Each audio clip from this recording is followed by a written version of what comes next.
I try to stay calm and collective whenever I shoot. I don't really let the adrenaline get to me. It gets to me, and everything else that I'm doing, but when I shoot, definitely not that. Are you one of these volume shooters? Do you need to get up at least a few shots before you feel like you're in the groove?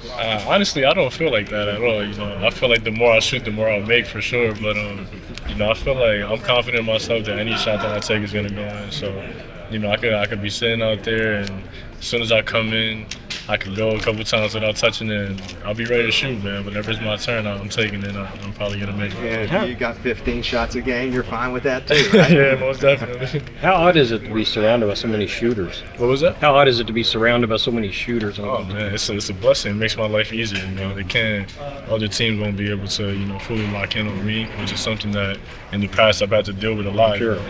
Having been like one of the only maybe one or two shooters on my team, and teams are able to just top block me and fully lock in on me, deny me and stuff like that. But it's impossible to do that when you got other 4 guys that you have to worry about.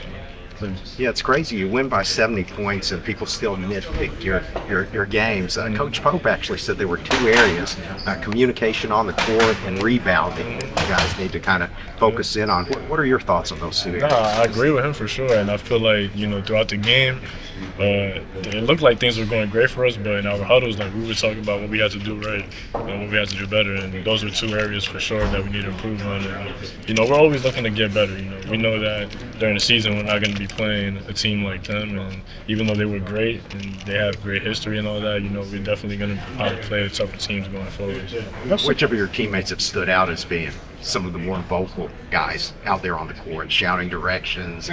Oh, definitely. I say the bigs did a great job tonight, Amari and BG, just with the actions that they were running. It's easy to get caught onto screens and stuff like that, but they did a good job of using their voice to help out the guards.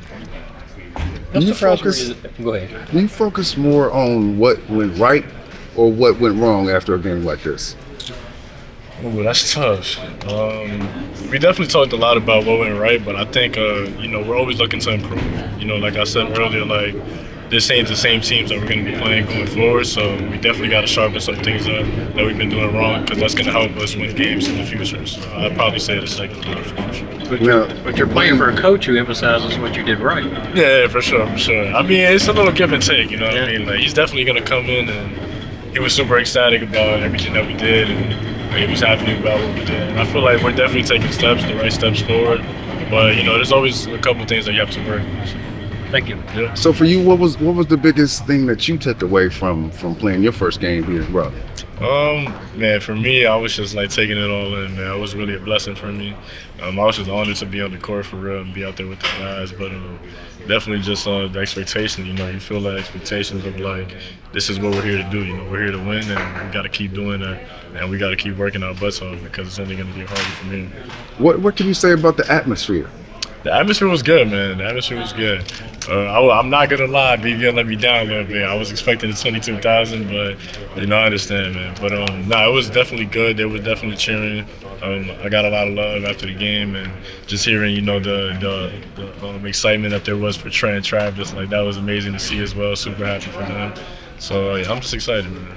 Well, what can you say about those 2 guys? In this state, they mean a lot. But what can you say about the way they've been playing, or what you've seen out of them in practice? Man, I'm happy with their development. Just seeing how they've grown from day one to now, and how they just embrace being Kentuckians, man.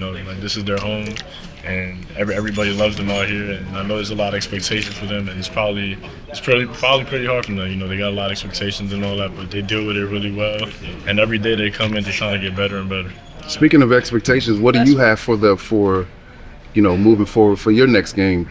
In order to improve, what are you focusing on? Yeah, I think just focusing on the areas that we need to improve on, like we said earlier.